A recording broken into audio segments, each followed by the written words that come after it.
now invite each one of you for your opening comments on is blended learning going to be the future of MBA teaching.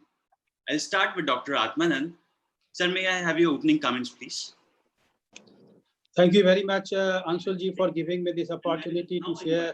Each one of you for your opening comments on is to share the views on a very important topic. I should say it's an important necessity for everyone to think about it and to move forward. First of all, I would like to tell you, Anshul ji, that and I rather welcome all my distinguished speakers and the directors of the different B schools, because we are on the same boat and we are facing the same crisis. And we are in search for a great opportunity. And also we want to resolve this problem as early as possible. Will it be possible? That the question is, will it be possible?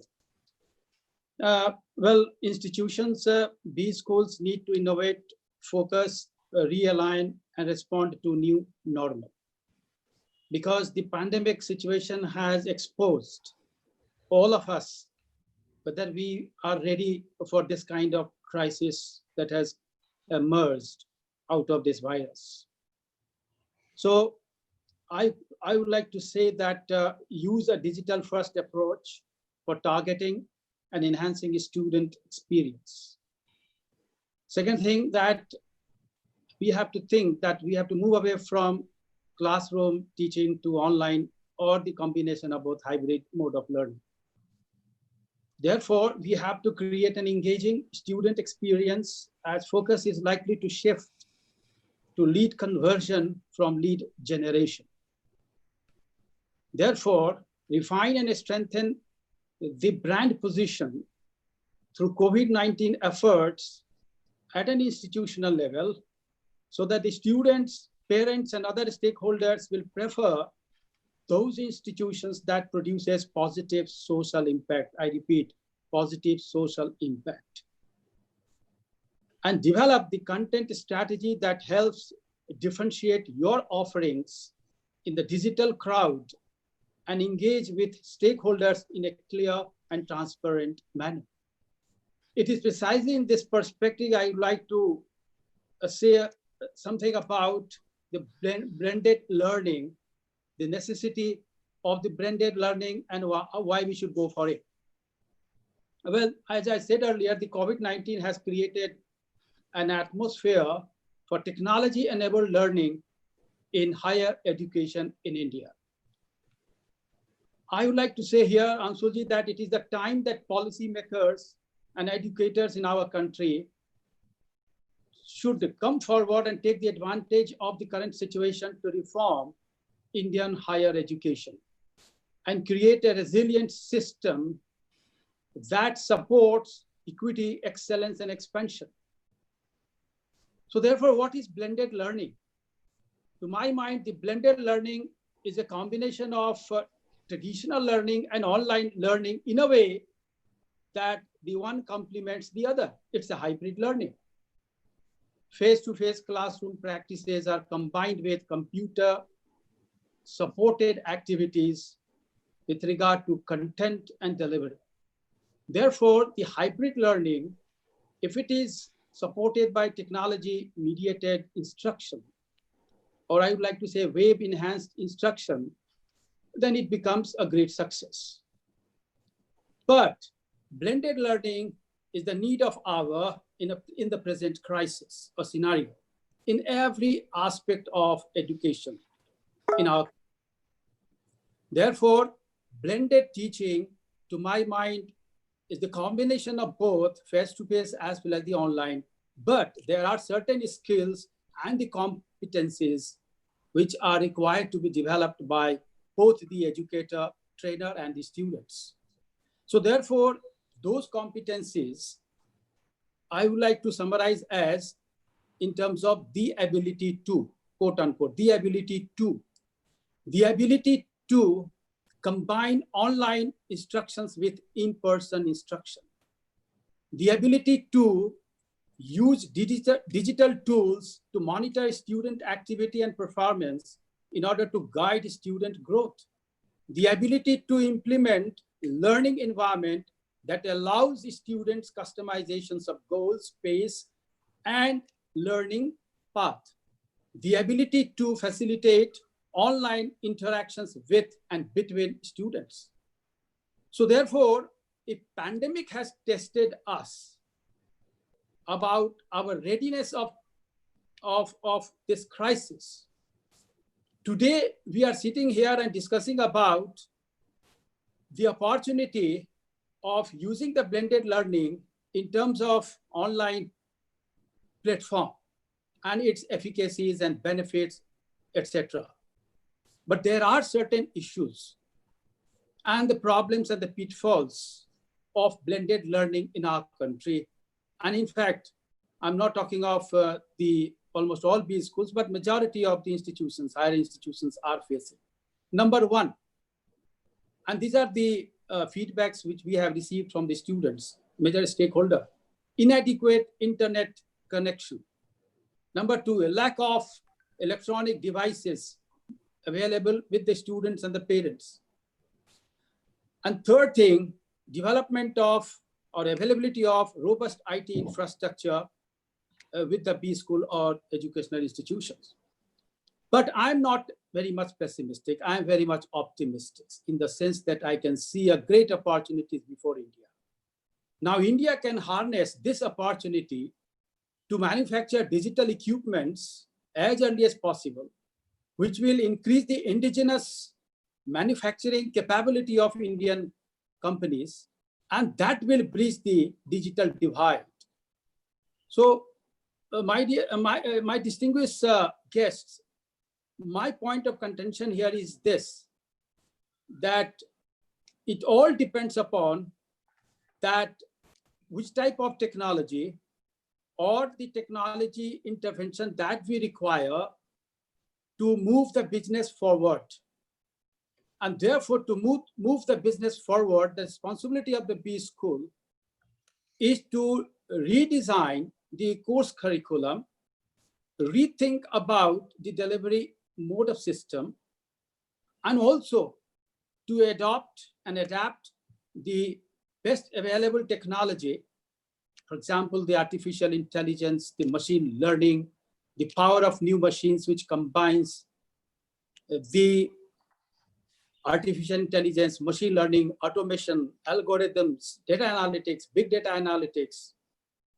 I think if we go for this type of technology and use it widely with our technology-enabled systems in our classrooms as well as outside the classroom through online mode, I think it will succeed. Why not? It will succeed. Thank you very much. With my initial point of views, I will discuss these issues more in detail once we interact with each other. Thanks for your remarks, sir. And as rightly mentioned, engaging students via technology-enabled learning will have to be discussed and adapted by the institutions. Thank you, sir. So I'll come to Dr. Rajesh Panda. Sir, may I invite you to have your opening remarks, please? Sure. Sure. Good afternoon, everyone. So thank you, Anshul ji. Thank you, Dr. Parag, for having me here. I think I'm privileged to be with such an esteemed panel members. I can see Professor Atmanand, Professor Parasuraman, Professor Sharma, my colleagues, Dr. Jain, Dr. Manisha here. So just let me, to answer Anshul ji's question, how do you see blended learning going to be in future? Let me just put a context. We have been talking about digital economy, reduction of cash forever. Then demonetization happens, and every pan bidi kiosk, small store, every sabji vendor, you have got a Paytm or an Google Pay app, and probably you can go and pay. So what happened? The vendors got ready. The consumers got ready. They could probably move from a cash economy to a digital economy to whatever extent possible through various applications. Service providers, including banks, other players like Google Play, say, or Paytm, or Phone Pay. So suddenly, probably this technology is developed, and then regulations, whether it is RBI or government, those regulations evolved, and that ecosystem became so robust that even after cash came to the system, people were comfortable in using that. Now, what has happened? As Anshul ji said about, we have been talking about ages about blended learning. Has it happened? no, it was happening in bits and pieces, but it never get that impetus. Now, as we say, necessity is the mother of invention. We got into trouble, right? And now this is an adversity, but it's not going to cripple us. We have to come out of it with technology. So now what has happened? Now professors who were probably reluctant to use technology are getting to learn it. Then whether it is Microsoft Team or Zoom or Google Classroom, even technology providers are gearing up to, to have plugins to customize their product, which will be better suited not only for that corporate, but also probably for a classroom. So Microsoft Team has done a lot of changes. Same thing has happened in any other, what you can say platforms. And as of now, they're giving everything free to the educational institutes. Maybe, they are expecting in future, they will be able to reap those benefits once we get into this habit. Now also probably, as Dr. Parag mentioned about, UGC is now allowing us to probably start online sessions, partially from August and partially for September. So is this sustainable? Is this going to now continue forever? Now that is the bigger question. Now here, my take is here. We have two types of teaching now happening. One is the synchronous learning, which is the live sessions, which can happen either through a webinar or through a, what you can say, like a Zoom meeting, or probably a Microsoft Team classroom. So these are synchronous classes happening. And the second aspect, which is the asynchronous, where we can create content, we create nice interactive video content, and that has to be hosted on an LMS, that has to be loaded into an LMS for the consumption of the students at their own comfort and convenience. And taking the point what Professor Atmanand also mentioned about, do we know everybody has got right connectivity? Do they have the time when the live sessions are happening? Do they have the charging facility? So now when this content is already developed and loaded into that learning management system, and which is hosted on an independent server, now the student have their freedom to probably access this data or access this information at their own pace. And then are they really going to read it? How do we probably check that they have just switched it on and they have probably done something else, whether it is live or whether it is, what you can say, preloaded content? Then there are mechanisms to check, it has to be integrated through a question in between. Unless they answer those questions, it will not move on, or there has to be polls in between. So probably there are mechanisms to do it. But now my take here is that maybe the synchronous format of learning, right, may not last when students are already there in campus. If the students are already there on campus, you would always love to go to the class and teach, right? Then probably all these live sessions are going to be of no use. But we say in a typical B school, we want to put students outside the classroom for longer period so that they can work on assignments, group activities, teamworks, and projects. A lot of learning has to happen outside the classroom. So whatever theories to be taught, whatever monologues to be done in the class, that can probably go as a pre-content developed in an integrated video format, which can go as a blended learning.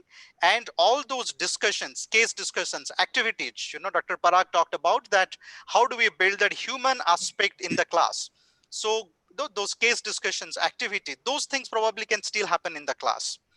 So here I'm talking about two aspects. Is blended learning sustainable? The synchronous live sessions, I think, are not sustainable unless we try to offer an online MBA program, and that is a different story altogether, right? Where we have to talk about use of virtual reality, augmented reality, creating probably a complete different type of ecosystem. But you're talking about blended learning, probably the asynchronous learning, where content can be developed and hosted, can still see the future. I'm just taking parallel from what happened at demonetization. And human beings are all the same. We behave probably similar in similar circumstances. Thank you. Thanks for your remarks, sir. And I surely agree with what you said, the monitoring the synchronous and the asynchronous engagement that needs to be seen. I totally agree with what you said. I'll move on to Dr. Ketkar, please. Madam, can I have your opening remarks, please? Sure. Thank you, first of all, and thank you for inviting me and amongst these distinguished panelists. So talking about your question, I feel that, the education, that is teaching and learning, is ever evolving. And I feel this is a right time that we should see this as opportunity. Now, I'm from banking and finance, so I will take example from banking and finance. So even in banking, I mean, it is very dynamic, and many of the monotonous or core functions are now automated. But that has also created opportunity for a different kind of requirements, like maybe a relationship management in a different way, or you have maybe compliance, which are very odd compliance, which can't be automated. So overall, it has, I feel that even same thing will happen in education, that in a way it will improve the quality of overall MBA programs. So whatever is something which students can learn on their own, and I feel blended is something which is a hybrid of, as sir said, that it is hybrid of face-to-face and the technology or online mode. So I feel it will have the benefits of both. Maybe the students can learn the things which are otherwise they find some thing monotonous, or we also feel they are very theoretical, can be provided to them, which they can learn at their own pace. And things where you need hands-on experience, you need that there should be a teacher-student interaction, those things will be conducted in class. I mean, this synchronous thing, as Rajesh rightly pointed out, it is only for the time being. But in future, also going forward, we would definitely want to continue this, that we would have a mix of both, that is the online thing and your face-to-face, because again, campus life and everything, I mean, that is something which is a must and valuable in case in MBA programs. But if you have a nice blend of these two, that will be a wonderful thing. And overall, I feel it will improve the quality of MBA program altogether. But there you need that the teachers also should be,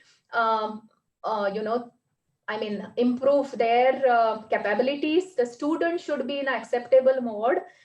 So it will not happen, we won't reach that third phase or real blended learning kind of a thing soon, but it will happen in a phase manner, and but definitely it will happen. So that's my take on this, your question. Thank you. Thanks, Panda. Thanks for your remarks. And as mentioned, teaching and learning is ever evolving. Now is the time for blended learning. Yes. I'll move on to Dr. Ravi, please. Sir, can I have your opening remarks? I think he has to be unmuted, I think.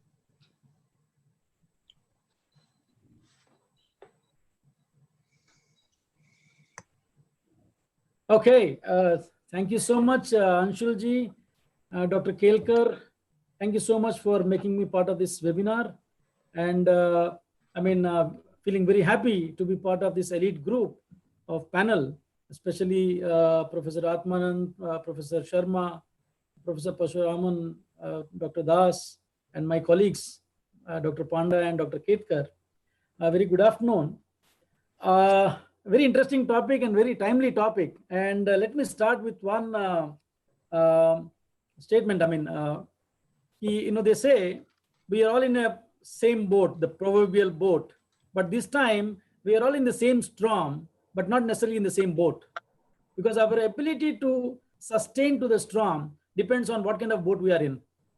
And it makes a huge difference.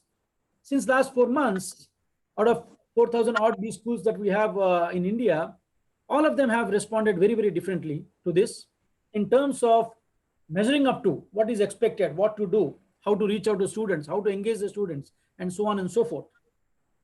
Second aspect that I want to, when you say we are not in the same boat, it's on the both sides.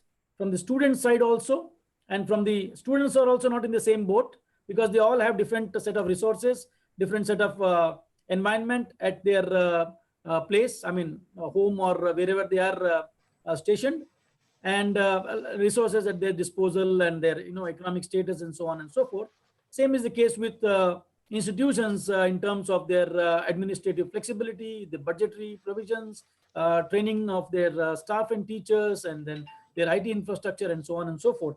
Hence, we all are riding, wading through the same storm, but in our own boats. Now, coming to the aspect of digital, blended learning, most of the times we see the argument on this blended learning has always been online teaching versus offline teaching. But I think blended learning has to be seen from a slightly broader perspective. As my colleague Panda and Professor Atmanand also has mentioned, that we have been, trying to implement blended learning, or a mix of pedagogy to deliver our programs for quite some time now. I mean, when we started the flipped classroom initiative on campus 3 years ago, it met with a huge resistance on both sides. Because the moment you get into a pedagogy which is active pedagogy, which calls for greater student engagement and all, there is a resistance from student in terms of the way they are oriented. Are they all equally equipped? Not necessarily. In terms of their ability to learn by themselves, in terms of what resources they have, even on campus, what is there at their disposal, and their ability to use those resources. So just to share the thought on what blended learning according to me is, it's a combination of pedagogical tools and techniques to facilitate effective, flexible, and on-demand teaching learning process.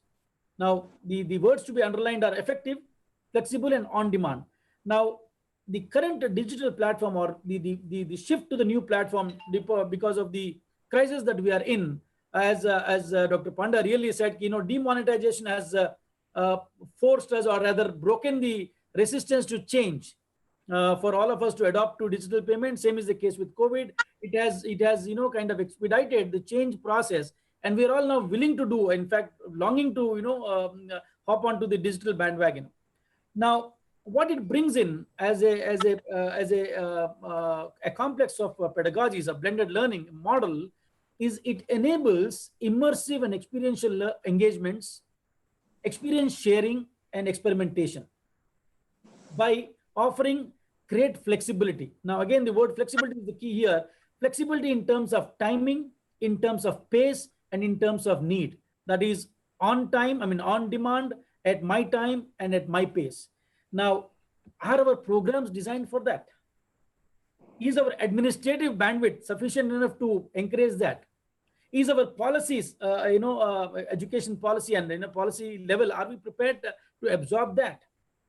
We are not necessarily fully prepared, but we are moving in that direction. That's the good news. Now, the question is it sustainable? Blended learning has been experimented with in top schools. Then, the tier 2 schools have been, adopting to that at their own pace and at their own preparation levels. Now, going forward, the pace of adoption has to increase. That means we all have to be more proactive and absorb and adopt to it. Now, to make it more sustainable and successful, I strongly feel that we need to balance out on 4 aspects. Aspects in terms of how do we deliver, because basically when we say blended learning, we're talking about the delivery model of whatever programs, especially in the higher education space. And this program, this webinar is very specific to MBA education or management education. We need to balance between how much we deliver, how do we distribute the delivery components between on-campus and off-campus. Both can be in physical world. Off-campus can be physical world or a digital world. That is place, on-campus or off-campus. Balance between platforms, that is your physical platforms in brick and mortar world. It can be on-campus, off-campus again, and the digital platforms, the Zooms and GeoMeets, and the new edition from India is GeoMeet. So we all should also look at whether that measure up to the standards required for us. The third aspect is the mode, that is synchronous and asynchronous. Again, synchronous mode, as Dr. Panda has suggested, that the current level of synchronous mode of teaching may not sustain the way it is. However, synchronous mode of teaching can be actually adopted or continue. We can continue to adopt that in internationalization initiative.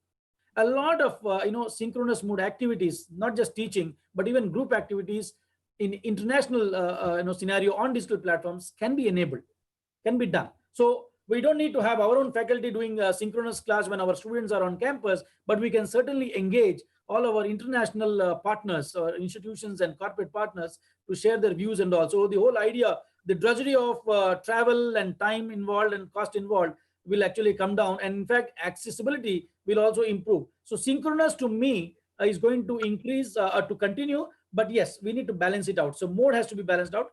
And the fourth aspect is resources. That is online resources versus offline resources.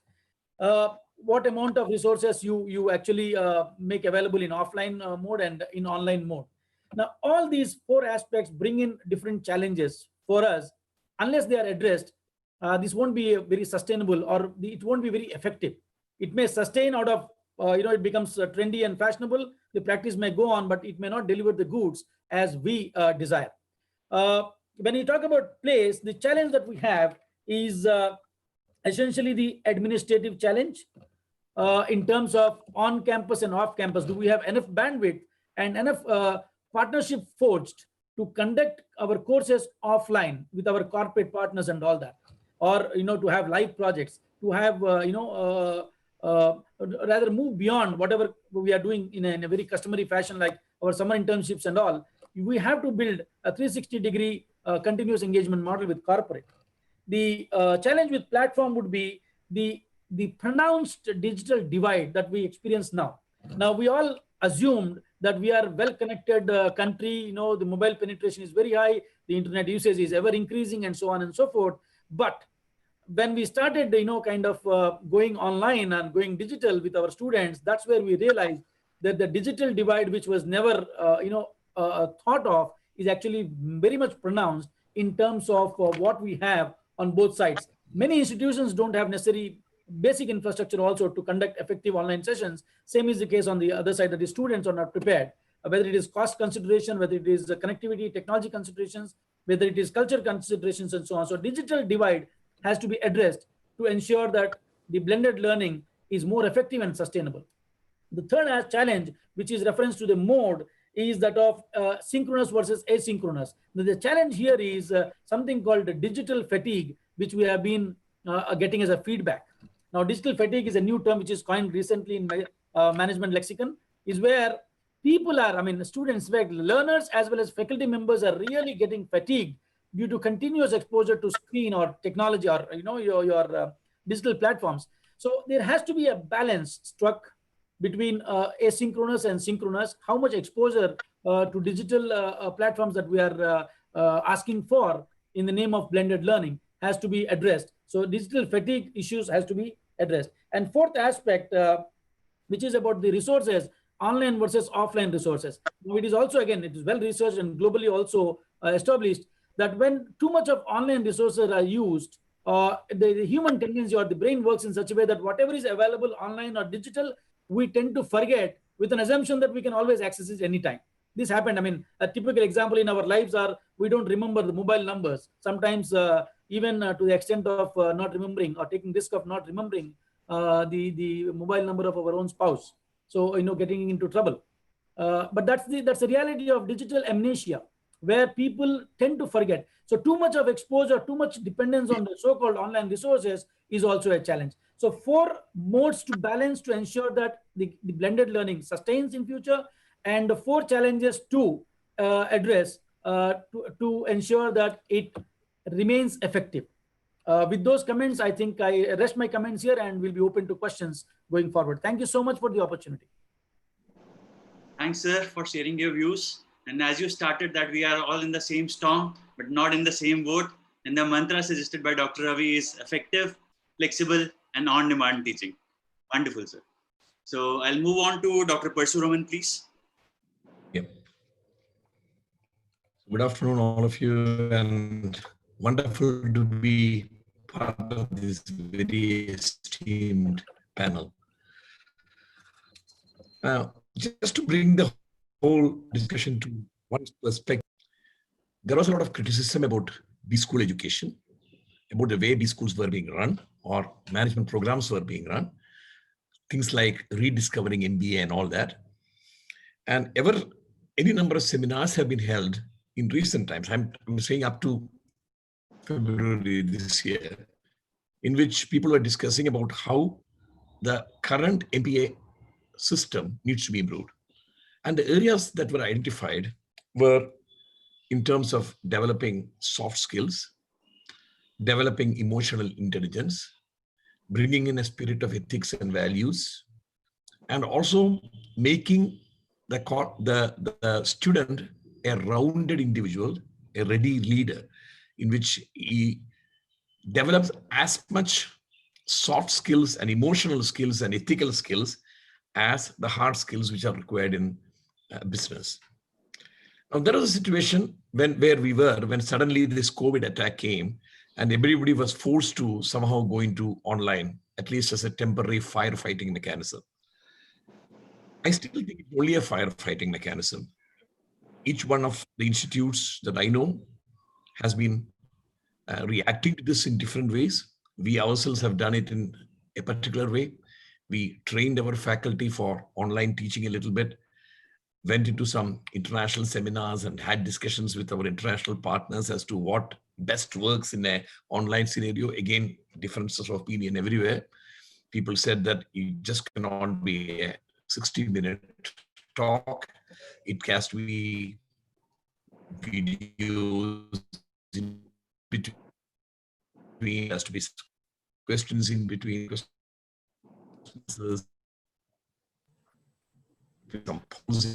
but the question really is it the future?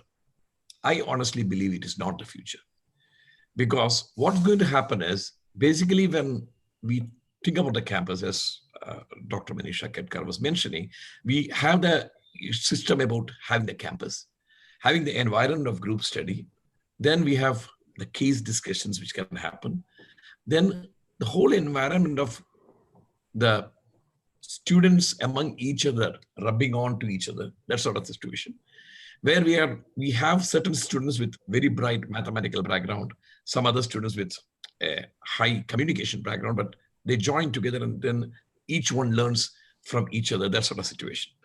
Now, all that is going to be missed in a blended sort of situation.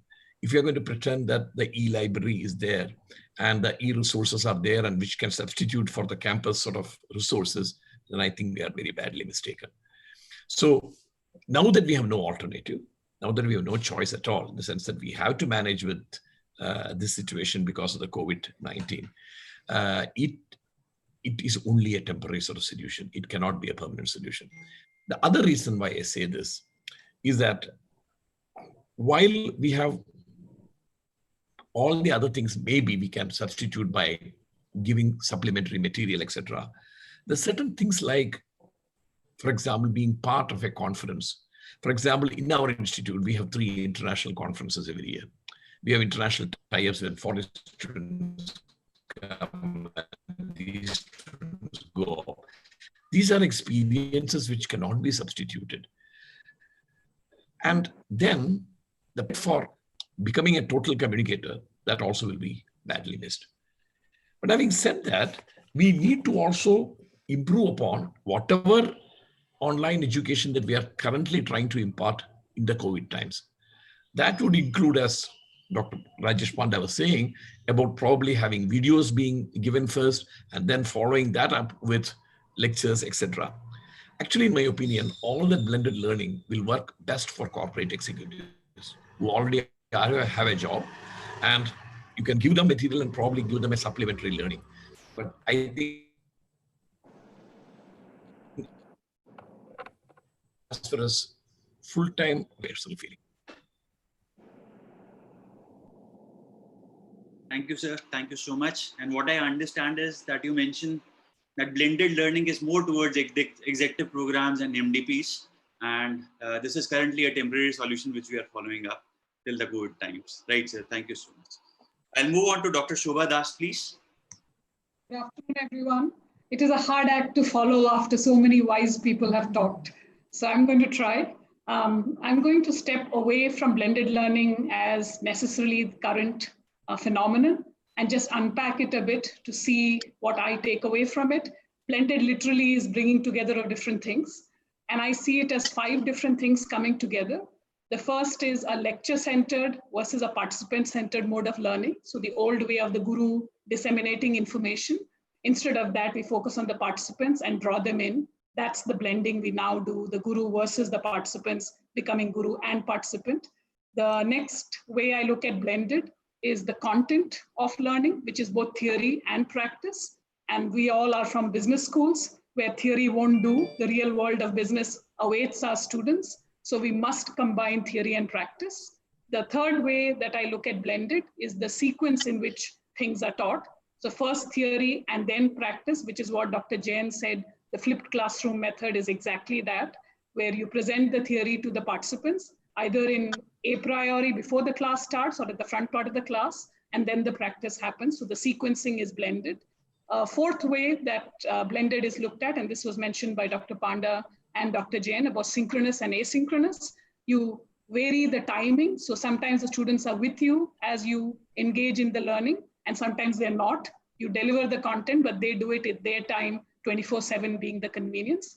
And the fifth way I look at blended is what, again, some of you mentioned as on-campus and off-campus. We have always had summer internships and projects and interacting with industry speakers. So that's outside the classrooms. It's not on campus, it's off campus.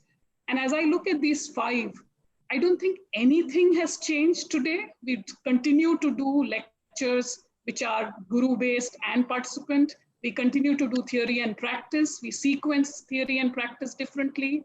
We have synchronous and asynchronous, because when you describe an entire project for students, as you craft the essay about the project and give it to the students, essentially they're reading it on their own time. It's asynchronously that they're getting the information about the project. And on campus and off campus, obviously, we have done. So the only thing for me that has changed, and it's a big change, it's not trivial, is the fact that we cannot do any of this in physical space. We must move to cyberspace. I really see that as the big difference that has happened. And I hope, having always studied with a campus environment, the richness of the campus environment cannot be spoken highly enough. Hopefully this is a temporary way of teaching, but we don't need to sacrifice all the 5 elements. We just have to bring it into the technology space for the time being, hopefully a short time being.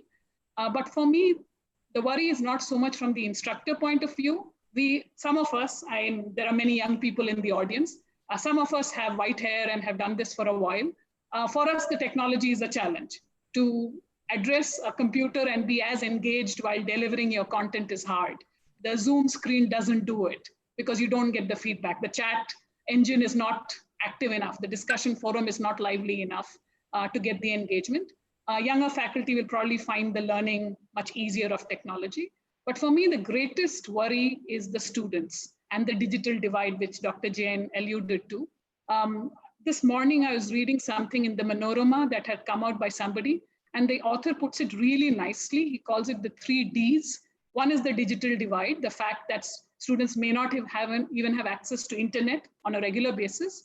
Even if they have internet, they may not have the devices. They may just have a phone. How much can they read on a phone? Beyond the point, they will lose interest because the screen of the phone is meant for other things, not really learning that we think of. And the final thing that the author highlights is the data cost. The fact that we are live streaming this program, that we are watching each other in terms of video, is consuming a lot of data, and that costs a lot. So the digital divide, the device access, and the data cost are going to be prohibitive for our students.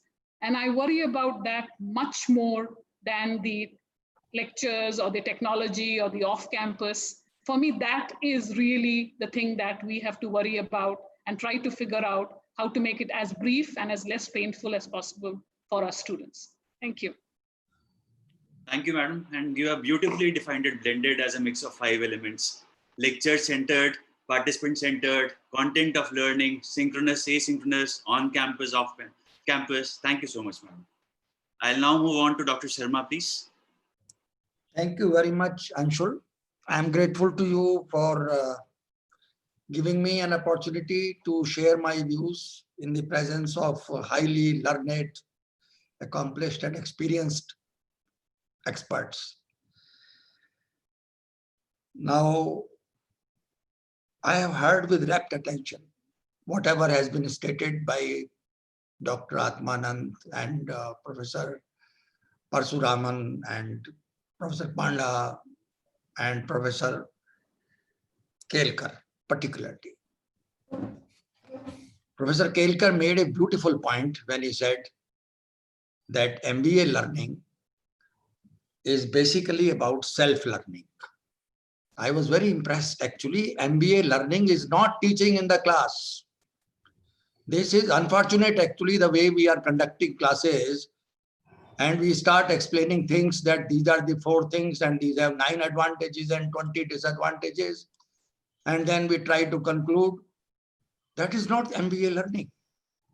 MBA learning means you are preparing a person to occupy a managerial position or an entrepreneurial position, or you are preparing him to position him in the marketplace, you see. That is the meaning of MBA learning. So I was very impressed with Professor Kalkar when he said there are 2 words.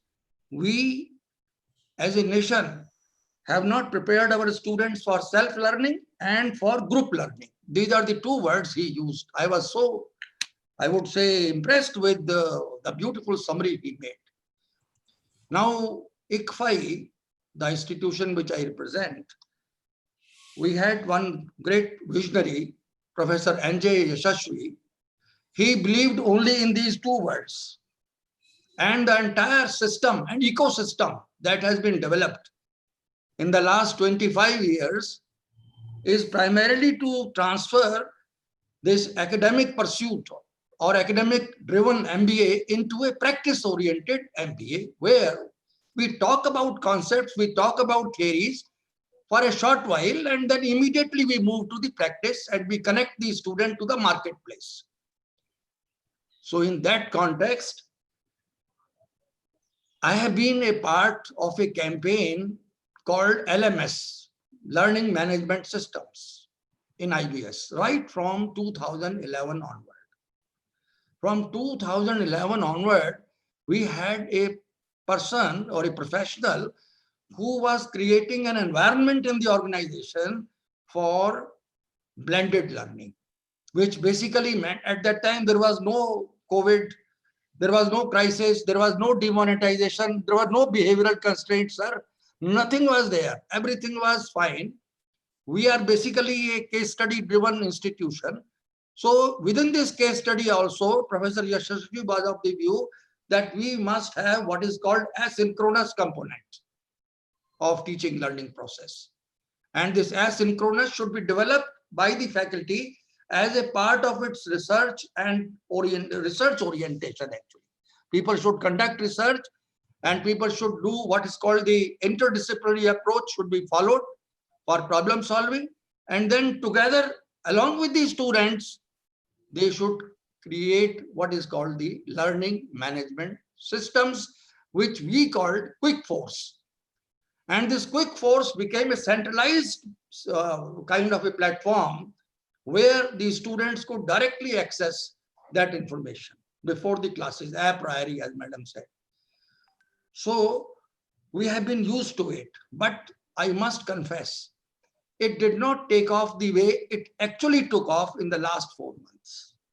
In the last 4 months, because what Professor Panda said is very right when he compared this situation with demonetization. Moment this situation disappears, then I agree with Professor Parasuraman. We may go back largely to where we were. So the man has a tendency to swing because whatever I am today and whatever most of us are today is the outcome of an interplay of highly complex factors, which have played over our personality over the last, in Anshul Kapoor's language, donkey years. He started by saying that this blended learning has been in some kind of a discourse for donkey years. I was very much impressed with this word, you see. So my submission is, I can tell you, where do we stand today as an institution? We have, in the last 4 months, trained every faculty member to make use of both this synchronous and asynchronous. We have filled our LMS with highly creative work, which has been done by the faculty only. Wherever faculty wanted to support it with material developed outside, there we have tried to blend it, you see, to the extent possible. And as a director, my effort has been with the faculty that please make use of video, etc., not for more than 2 to 3 minutes. 3 minutes. 3 minutes is the outer limit. I can give you an experience. I can share with you an experience. We had a professor. Our visiting professor was there. So what he would do, he would just take 2 videos of 30 minutes each and run them, shut off he will just switch off the lights, and it was all dark and enjoyable for everybody, and students were whatever you call enjoying or not enjoying. But after a few weeks they came to me that, sir, ये professor साहब क्या कर रहे हैं, ये तो सुबह जाकर अपने जैसे आते हैं वीडियो चला देते हैं. I requested the professor to meet me, and professor said kindly, sir, please don't forgive me in case I am exceeding my brief. Professor said, sir, मैं तो IIM का प्रोफेसर हूँ, हम तो वहाँ ऐसे ही करते थे. तो मैंने कहा, भाई आप बहुत बड़े प्रोफेसर हैं, IIM वैसे ही अपने आप में बहुत बड़ा ब्रांड है, लेकिन हमारा तो इतने बड़े हम नहीं हैं, हमारे स्टूडेंट भी उतने लेवल के नहीं है. सो आपको पढ़ाना चाहिए. आप ये जो सिंक्रोनिस एसिंक्रोनिस आप जो मर्जी करते रहिए, लेकिन आपको you R A Guru. What madam said, what madam Shobha Das said is absolutely right. First of all, you have to carry your personality in the class. If you are not carrying your personality in the class, and carrying the personality means you must be wearing your ornaments. Whatever you are preaching, you must be practicing. Students should see that what you are saying is being reflected in your conduct and behavior and in your delivery, you see. So, unless and until that kind of teaching is there, the rest of the teaching, whatever you call it, online learning, blended learning, or synchronous learning, asynchronous learning, first of all, the student has to accept us. He has to take me, yes, here is a man who has come with something which I do not have and which I consider of relevance and which would prove useful to me in the months and years to come. That kind of a learning is required, you see. Now, at time, some submissions have been made in this panel that whether this will survive or will not survive. We are not married to any method, blended or non-blended. We are wedded to only one interest, and our interest is the student. If the student is satisfied with us, if the student is attracted to us, if the student feels that he has been benefited, if the students feel that they have prepared me for lifetime employability, I am using the word lifetime employability. Until I die, I must work and I must contribute value. That kind of a person, if you have created, that mind, if you have created, then you are worthy of being called a teacher. Otherwise, I am not a teacher. I am a bread earner. I can be a wage earner. I can be a commission agent. I can be given any nomenclature, you see. I become a teacher the day I feel, yes, I have created a new mind. Now that mind cannot be created through all these methods. That mind has to be rubbed against the mind. The rubbing of mind must take place. It is by rubbing the mind that a new mind comes into existence. If I quote from Guru Nanak, he says a beautiful word, which I am sure all of you will enjoy. Vastu andar, vastu samave. He studied the structure of this universe. He didn't study the structure of India or the human being or the man.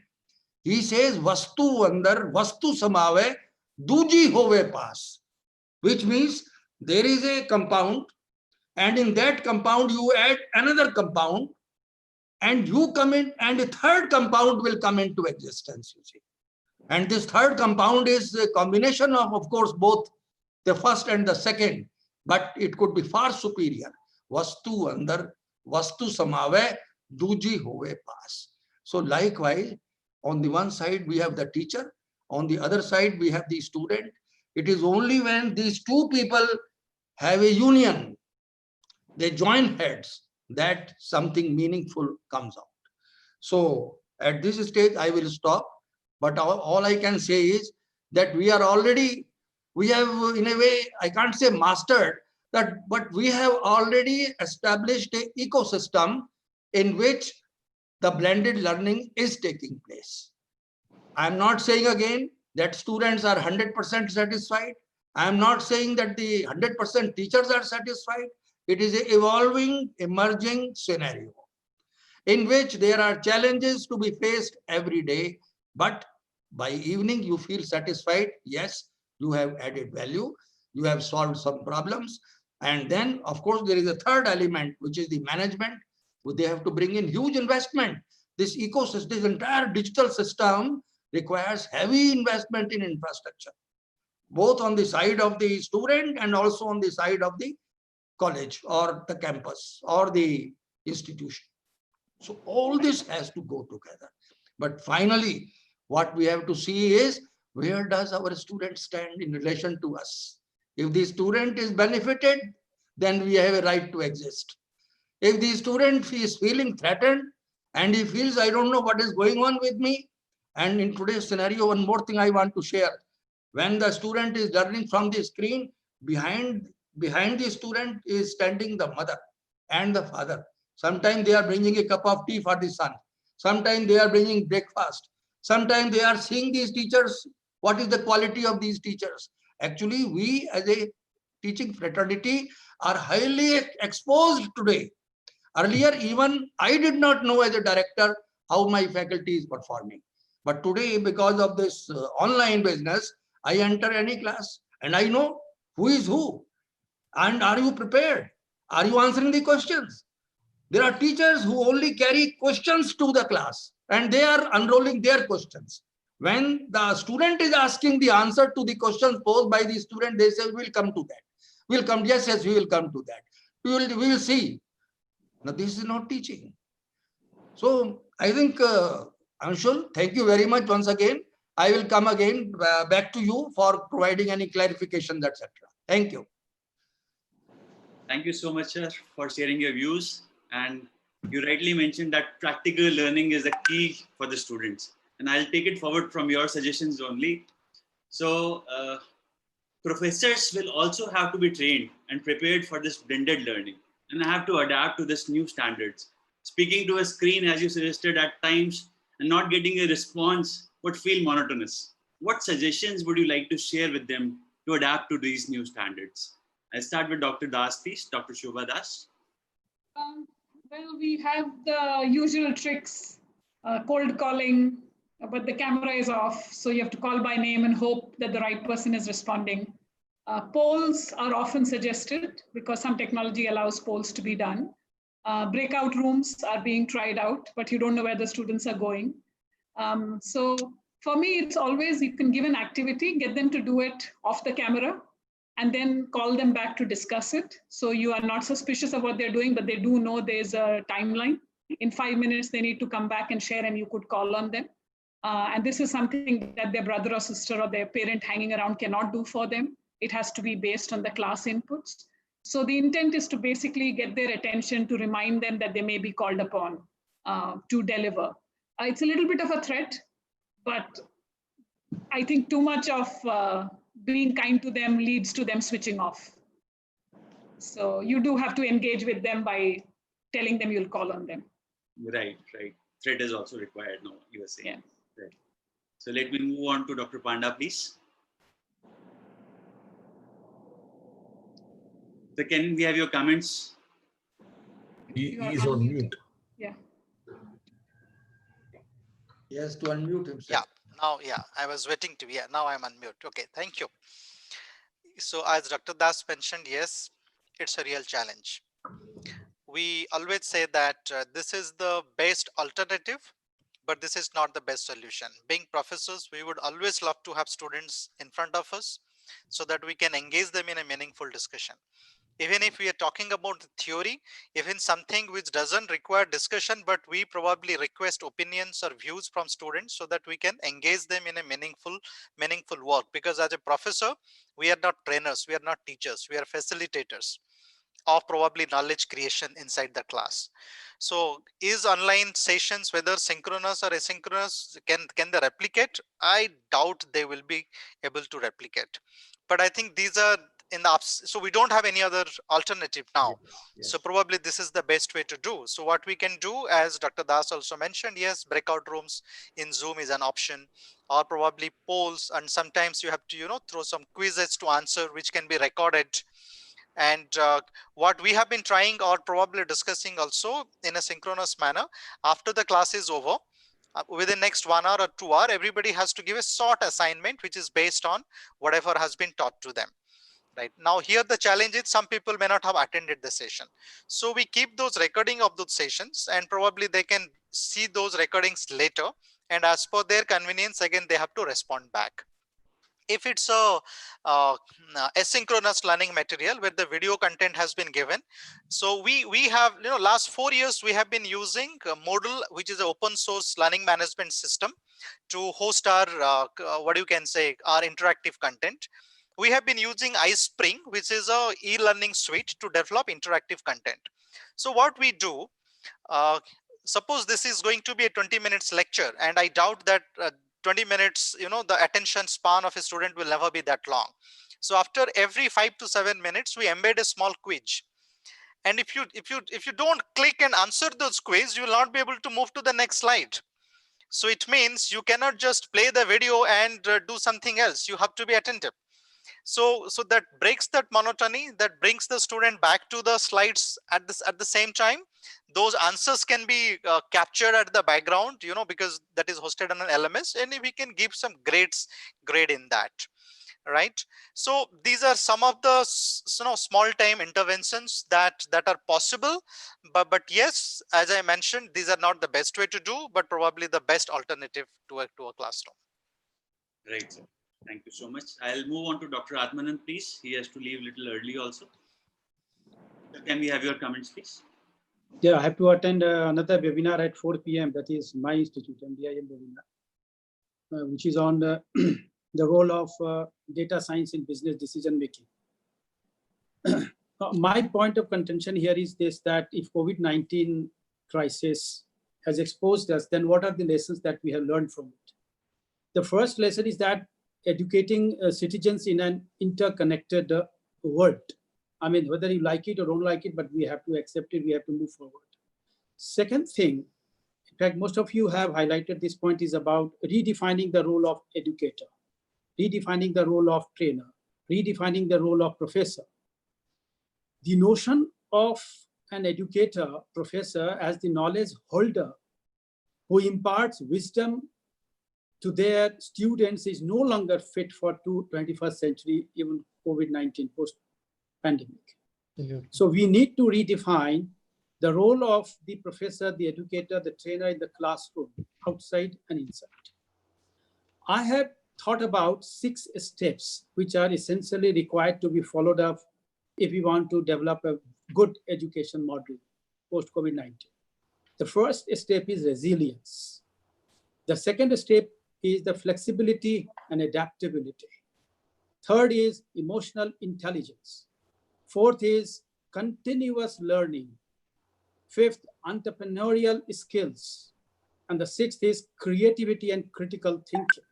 And I think the entire model, education model that you talk about, revolves around these 6 steps. I would like to say that whether we are moving towards online platform with the help of the technological innovation, like artificial intelligence and etc., are we really ready to impart courses which are based on technological innovations? For example, artificial intelligence and machine learning, which is in great demand by the corporate sector. In fact, it should be taught in the B schools.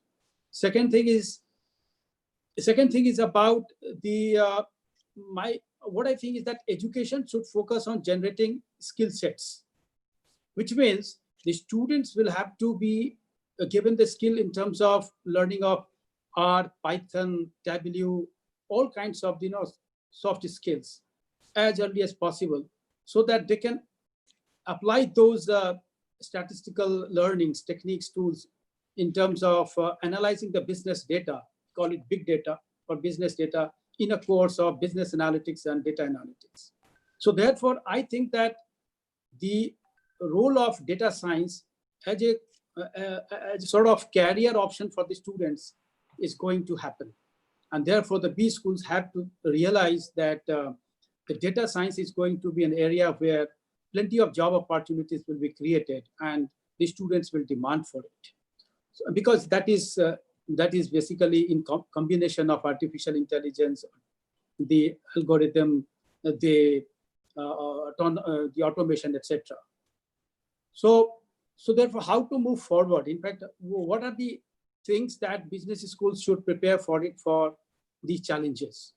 The first thing is that the B school should now realize that they should redesign their course curriculum, and the course curriculum should focus more on job-skilled courses which can create more job opportunities.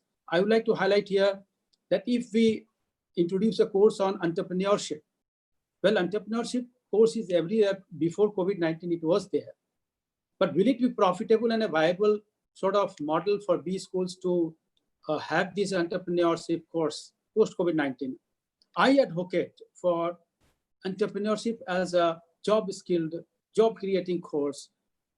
Is a must for B schools to impart it to the students, because after all, the objective of this MBA education is to make them capable in terms of creating their own business and business environment. Second thing I would like to say here is this, that the awareness towards technological innovations, the awareness towards and the sound knowledge of mathematics and sound knowledge of statistics, and very sound knowledge about the use of analytics in finance, use of analytics in marketing, and use of analytics in across all domains. I said why marketing and finance, across all domains, even HR analytics.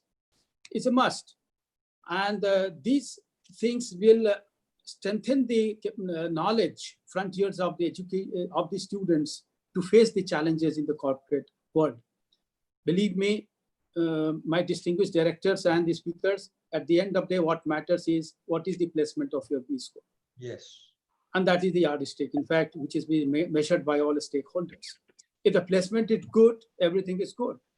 So therefore, the challenges which have been thrown before us, COVID-19 crisis, is that are we ready to create more job opportunities for our students? Are we really going to be ready to place our students in the corporate sector?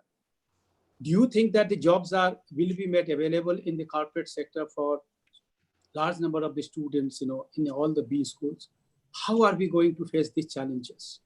I think we have to do backward thinking, and we have to redesign our model, and then bring a change in your course curriculum, and then connect it with those development that is happening around the economy as well as the society. Thank you. Over to Anshul. Thank you, sir. Thank you so much. So can I take leave from you, Anshul, because I have to join another webinar, which is just after 10 minutes. Thank you so much. Thank you. I'm very much sorry that I leave all my distinguished speakers in between, because I have to join another one, which is my institute's webinar, and I have to be present there as a moderator. Thank you for taking our time, sir. Thank you so much. Thank you very much, sir. Thank you. I'll move on to Dr. Parasuraman, please. And as sir, you were suggesting that B school is a hub of social activity, which is the core of business education. How do you suggest to connect the physical interactions with the online mode? I think the students are very skeptical right now. They are worried. What advice would you give to students, sir? Actually, to be very frank with you, the message that we have been giving to the students is that COVID-19 is short-lived. It's not going to last forever, and you're going to soon come back to campus.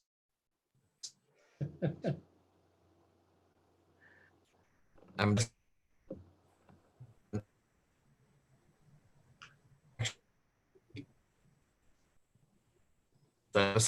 been. I think there's some network issue, sir. Let me just come back to you in a minute. I'll move on to Dr. Ravi, please. Sir, can you please comment on the same?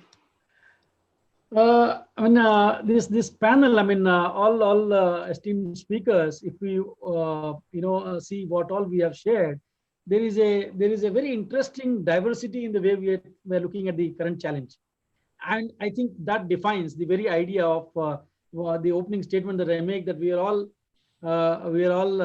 in a different boat, and a different boat many times by choice, by our own thought process, our own beliefs and imaginations about the future, and so on. Now, having said that, let me pick up where Professor Parasuraman, Professor Atmanand has closed.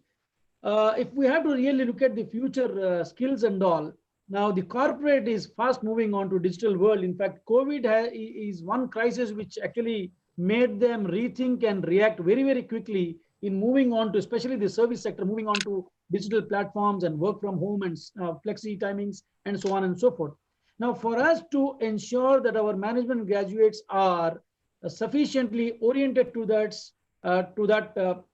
platform or that mode of working, they are sufficiently trained and exposed to that, we have to ensure that we add a generous dose of working in a synchronous and asynchronous of the campus in a digital platform.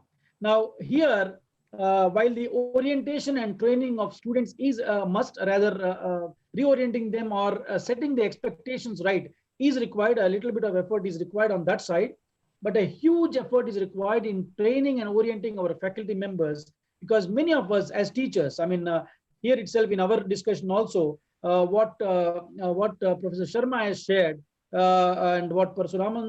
Parasuraman has shared, and what some of us have shared, we all have our own philosophy of teaching or looking at the role of guru or role of teacher, right? Now, for some reason, we all may not have too much of a choice going forward as far as the so-called digital, living in the digital reality is concerned, right? So better, earlier the better we realize this and kind of retrain or reorient ourselves.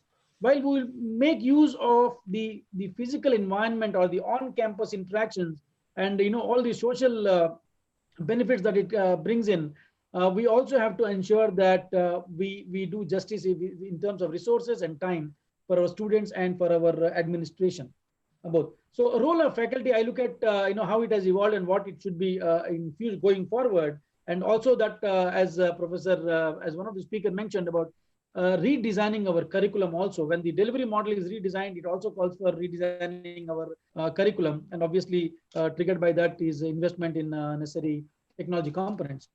Now, teacher has been a broadcaster or disseminator of knowledge all through. He was all knowledgeable, and after reading a library of books and all, he would come back to the class and kind of share the nuggets of wisdom. Now, gone are those days, and knowledge is information is ubiquitous, available everywhere. Everything is available everywhere. Now, it's only a matter of where do you channel them. Now, so from a broadcaster to facilitator, management teacher has transitioned over a period of time. Now is the time to move from being a facilitator to co-creator or a partner of learning, a partner of knowledge creation even. So, we have initiated a joint research project with students where faculty engages with student in creation of knowledge, creation of new concepts or bringing new perspective on existing knowledge. Now, I suggest, as we are doing here, most of the commoditized component of our curriculum, that is basic concepts, like for example, I come from a finance background, so I'm in finance specialization.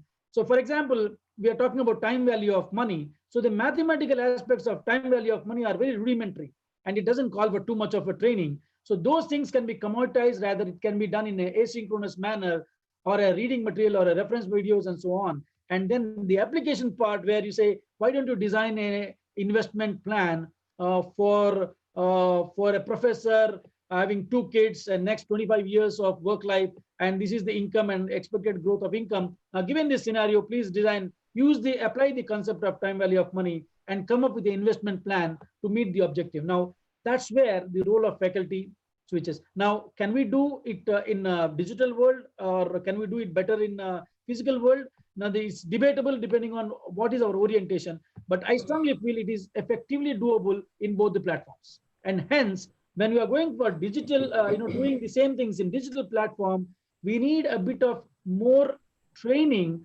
to those of our team members who are not that tech savvy, and reorienting the teaching philosophy as to, it is not always a classroom one-on-one kind of a discussion, and where fine, we are losing out on the humor element, we are losing out on the body language, we are losing out a lot of information that we can draw in a physical classroom through the body language and all, but still a lot that can be done using that.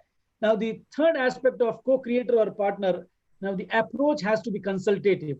Again, when you say consultative approach, is it only offline, online you can do, or offline you can do, on campus or off campus? Now, there is no standard formula to it.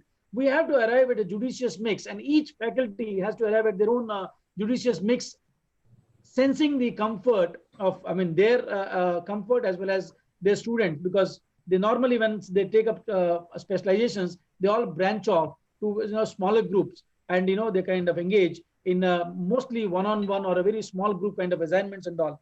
So a judicious mix of both is required, and to have that effectively, a good training and good reorientation of faculty and students is a must. And we cannot live in the old la la land and say teaching was only that is the teaching and rest all is not about teaching. Perhaps we may be missing the bus. Thank you. Thank you so much. I'll go back to Dr. Parasuraman, please. I think he's available now. Dr. Kalkar, can you please unmute Dr. Parasuraman?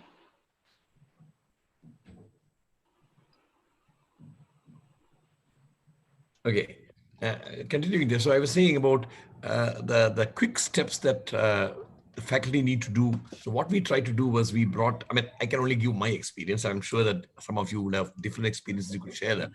What we tried to do was we had this faculty training, and then one of the things that is going to be different in an online sort of teaching as compared to the classroom teaching is the energy level.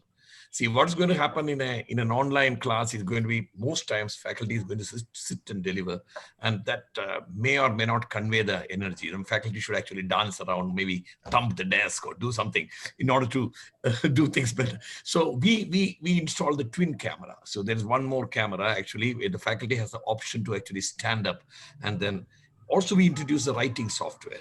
So you could actually write something and it will come on the screen, or whether if there's an Excel sheet, as Dr. Jain is a finance person. So if you have a Excel sheet in which some financial calculations are done, and then you want to round something or highlight something, the writer could be used. And we had a very interesting experience. Some of the faculty were reporting that contrary to what one would believe, in an online class, actually more coverage was happening in a 1 hour space or 1 hour 15-minute space, because the faculty is unable to see the reactions of the students, and the faculty is already an expert, and so he's reeling around one after the other the concepts, and so at the end of the 30th or 40th minutes, he has actually completed what he set out to do for 1 hour. So that's sort of situation. So we said that at the end of each class, maybe you should have, the PPT should be used only for the end of the class summary. And the summary should be there, which actually should show, so that encourages the questions. Because in spite of our best efforts, you'll find students are reluctant to come in and ask. But that is true of face-to-face class as well. That is also true of online classes, where they don't immediately come in. And of course, as Dr. Panda was saying, we have this Moodle which allows them to actually interact, but allows them to interact. They don't do it too much. Okay. Thank you. Thank you so much. I'll move on to Dr. Manisha, please. Yeah. So actually what we have done as of now is, all the 4 elements of the blended learning we have tried to implement. So one is like self-managed mode. So what we have done is at least 20% of the content should be, in the form of a video. Now, which again, there also the faculty has to shoot a video only for 15 minutes and then give at least assignment or, some self-learning to the student, which is equivalent to 45 minutes. So that you are keeping students engaged also, and you are also giving them flexibility. But to make it effective, what we have done is we are keeping those videos on the Google Drive. And that is open only for 1 day, so that they have the flexibility, but not that they can, because it is available anytime, they can look it afterwards. So that is not given, but still they have given some flexibility. The second thing is face-to-face. Now we are sure that whenever the campuses would open, yes, all the technical lab or where you have to adopt different pedagogies, role plays and so on.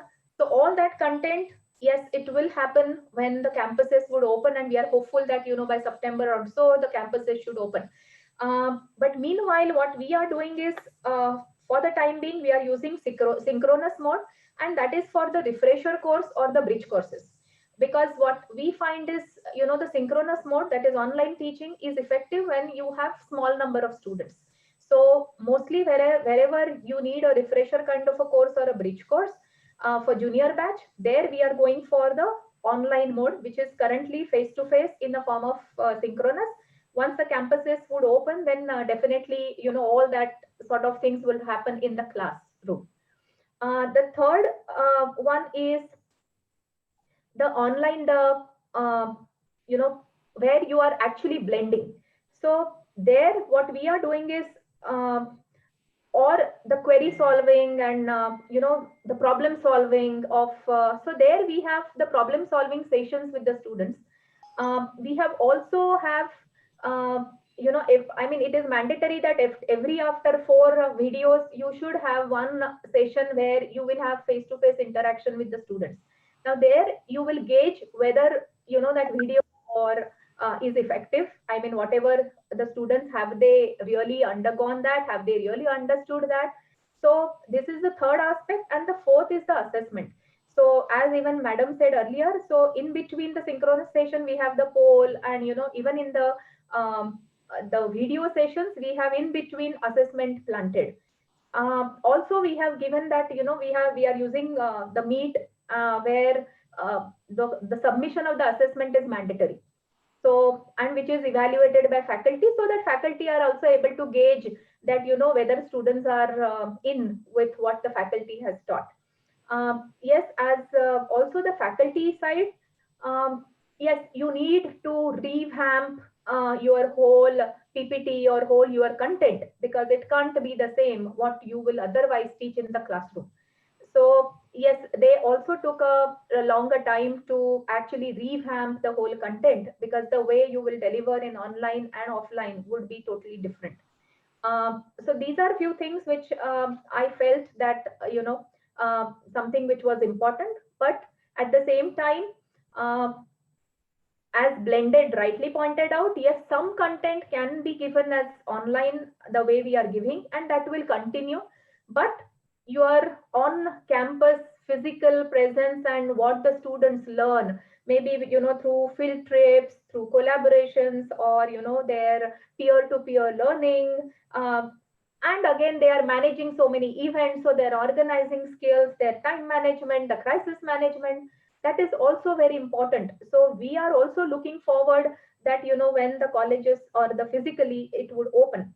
But as I said again, as I earlier also said, that in the banking industry there is a lot of it's changing, it's dynamic. So students should also be able to learn in an online mode, because tomorrow that that can be their way of life.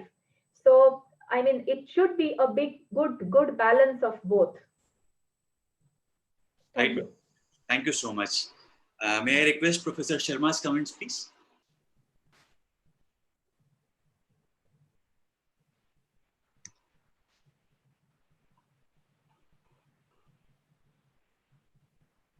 Dr. Kalkar, can you please unmute Professor Sharma?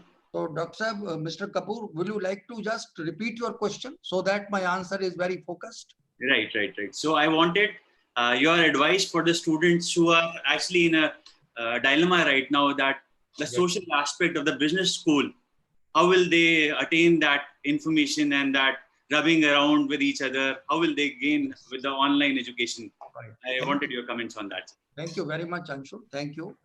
Well, I must say, students want campus, because education does not come through only through internet or connectivity with the computer and all that. They want a total experience. Now, this total experience comes by rubbing of shoulders in the corridor through curricular activities, co-curricular activities, extracurricular activities. For example, Anshul, I want to share with you, we have 21 clubs at each IBS campus. Now we are teaching the students, a part of the syllabus is covered through not the classes, not the syllabus, but by the students organizing events, quiz competition, example. Yesterday only we concluded a quiz competition where 1,056 students from IIM, ISB, and Delhi School of Economics and most prestigious institutions of the country participated. Now, I myself sat through the quiz competition. Trust my words, it was not easy to get 100 out of 100 marks. In other words, it was quite competitive. So, learning has to be made a fun. People should organize events and learn. The teamwork. Teamwork is not understood by listening the PPTs or the videos. It is only when challenges are thrown before the students to get along with the students whom they do not like. How do you handle a person whom you do not like? How to be compatible with a team member who is out and out to fail you? That experience they must gain through working only. So, my first submission is students are waiting for the campuses to open. Number two, this whatever we are doing today is the best that we can do to save their 1 year, to protect their academic continuity. Actually, if you ask me, we are protecting their academic continuity. Otherwise, there would have been discontinuity. You see. So, now come to the faculty side. Faculty also is not happy. It is true that we have been able to deliver the entire syllabus. As Professor Saab was saying, Professor Parasuraman, they move very fast. This syllabus is covered. But is the syllabus coverage the objective? If syllabus coverage is the objective, then perhaps we need to redefine the purpose of management education. Syllabus, textbook, bookish knowledge, these are peripheral. Basically, we have to give experience to the students, and this experience will come only when they handle the problems themselves. Along with the faculty, faculty becomes a facilitator in these clubs. Faculty has no direct role to play. A budget is provided to the students by the institution, and students should know how to manage the budget, how to keep their expenditure to the minimum, and how to get the best out of less and less. That is the meaning of economics. That is the meaning of finance. If they have to learn accounting, let them put whatever the expenses they have made in an orderly manner, in a systematic manner, to see whether they can be understood by the accounts department before they are cleared. So the idea is that the students should be given an experience and faculty should become a facilitator.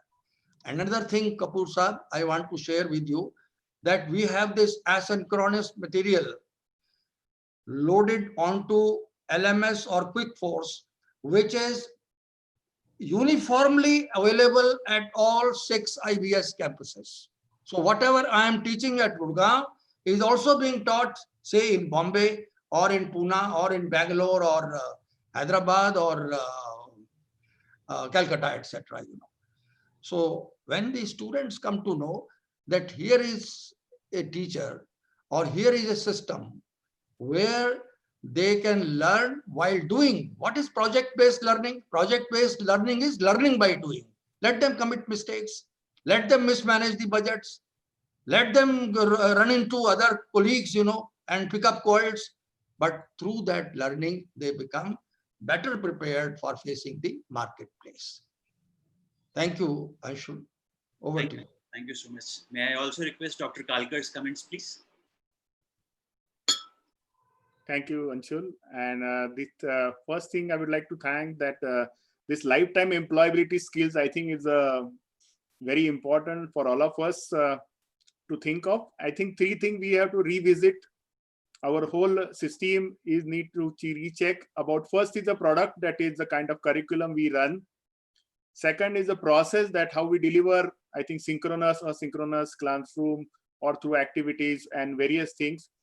But after delivery, we need to see the outcome also, because at the end of the day, all B schools are evaluated on the basis of kind of acceptability by the industry. That is the real testing of the life. When we come at the students end, I think students are a little bit confused nowadays, because there are a lot of hazy environment at the admission process and entrance test at that point. And second important thing is, when they are not going to be physical in a B school, I think this is not they think that MBA is not a thing which you can learn at home, just watching videos and watching teachers teaching online. I think the physical experience carries more value for all of them, I think.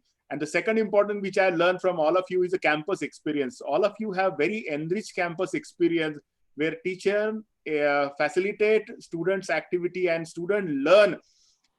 At the end of the college life, I think students take away the experience which you have heard firsthand. It's not how they attended the classes, but what event they have organized, how they are successful or failed. So I would like to say to all students that the more you sweat in practice, the less you bleed in war. That is the kind of process is run by all institutions at their end. And this thing is very important. So don't take this COVID as an end of physical meeting, but we'll be meeting soon, I think.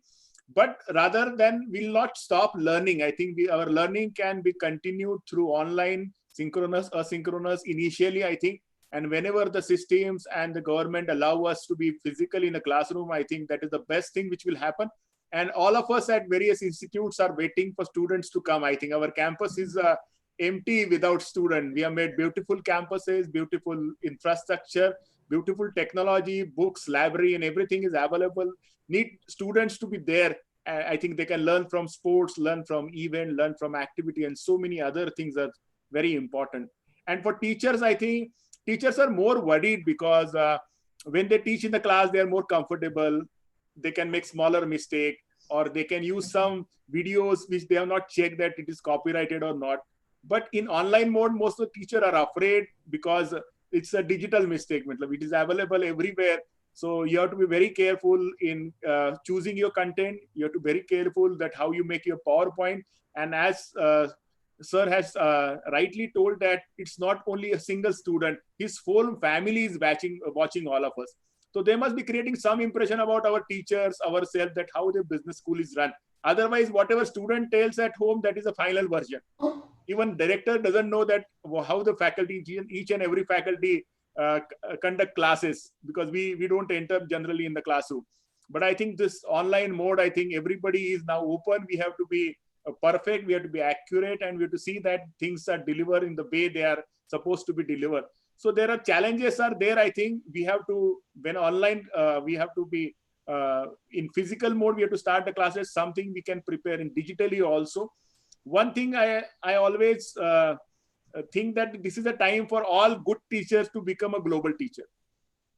If they put their footprints, their videos, their thought process, the way they teach, the way they deliver in a nice video of a short video, I think for them, their acceptance or their followers can be throughout the world. So teachers should not take it in a negative way. I think it is a temporary phase and will always come out of this phase. But I think three things they have to do: create e-contents, get it evaluated. Normally, they don't share. I think collaboration, I think, is a buzzword. We all teachers in a subjects, in a specific field, we need to collaborate with each other. We need to share. We can have joint video. If a 5-minute video can be delivered by 3 teachers telling different concept, it is more entertaining for a student's point of view. I think evaluation is also challenging in Maharashtra and all over India. I think we all are worried about how our evaluation process is there for the final year student. And still we are in a fix that how we are going to conduct the examination. I think that role we have to also see that the concurrent continuous evaluation is more reliable. And the final component of university at the end of the semester or end of the year examination should be minimal, so that in case there is issues and challenges which we have faced because of the COVID-19, it should not be faced again. So we have to learn from all these things and look back to our all processes and see that things happen. I think everybody has in their different boat have different experiences. I think it was very nice that we share our experience. So collaboration is more important. Communication is more important. Whatever issues and challenges we face, we must communicate with each other. We at the university is trying to create a system with the professionals where we are going to handhold teachers. In our commerce and management, we have more than 1,500 teachers across 3 districts. So we are more worried about how we are going to support them. Because if they're listening, somebody from Harvard, student may not get connected. They can easily connect with their own teachers because the language, the flavor of the language, and the face need to be familiar. So I think we are trying to see that the content, I think content teacher has to decide what content, but how to enrich that content to make it more effective. That kind of hand-holding we are going to do through the various kind of training program which we are organizing through the Savitribai Phule Pune University. And we are going to see that how we can make this 3-4 months is more effectful, more engaging for the students to come. Thank you very much. Thank you, Anshul. Thank you so much for a great discussion. And we definitely understand that blended education will not be an option, but a necessity in the present time and as situation demands in the future as well. Schools have to be prepared to offer a blended program on a need basis that would integrate the classroom and the online teaching. As change is the only constant, the sudden changes adapted and implemented by the institutes in few weeks, I think that have to be built in a complete solution now and provide an efficient and complete learning platforms and experiences for the next coming years. Initially, it could be a challenge, but my assumption is that later on, it could add a whole new dimension to teaching and the learning experiences. So we'll be wrapping up the session now in interest of time, and a very big thank you to all of you for taking out time and speaking to us today. I'll request Dr. Kalkar to please cast his word of thanks. On behalf of Savitribai Phule Pune University Faculty of Commerce and Management, I would like to thank all our esteemed panelists who have spared their valuable time and has almost face-to-face. We are maybe physically at 1,000-2,000 kilometer distance, but I think emotionally we are attached to each other. We are working from the same student community and making this business school student a best human being first, I think. Because whenever student come for me and then ask that what kind of specialization I should choose, so I always tell them you need to understand human being first. If you go to even finance also, before you play with the figures and numbers, you need to understand human behavior, because financial decision is also made on the human part of it. When you want to go to IT also or a system specialization, I think you need to understand how human will interact with the kind of interface we have. Marketing always dealing with the human. And HR also, HR is the best important thing, that how you are going to recruit a right kind of person at right point of time. So it's all overall handling human being, handling human behavior, understanding human being. The more faster and easier you understand, you will be able to do best thing in your life. I think the message that business schools are leaders and they are going to lead in the future. In all other faculties also, I understand that we have adapted fastest way to the change, I think. And it's not only creating something thought process or discussing. I think we have started delivering also at our institute end to see that the future students who are joining this B school get best thing. They are not deprived of maybe some point of time or the first few days, maybe physical interaction they will miss. But rate all experience, I think all institute at their end, the director and head of the institutes, the dean, they are creating a best environment for the student to enjoy this kind of environment. This temporary phase, I think, will enjoy with the students also. I wish you all the best for the coming academic year. We'll all work together. I think because of this situation, I think we have come together to discuss. Otherwise, we work in our own institute. We are so much busy in our campuses. I think this has, COVID has brought us together to give a thought, have a discussion, understand from each other, best practices can be shared, and we'll all work for the student to make the future manager. I think the Google has made 75,000 CR investment. The Geo is making a lot of investment. So we cannot get away with the digital platform. How we can inculcate this kind of culture with the digital platform and our physical classroom can be make a good combination, blended combination for the future managers to come. I wish you all the good luck. Stay at home and stay safe. Thank you very much. Thank you, Anshul. Thank you. Thank you, everyone. Thank you. Thank you.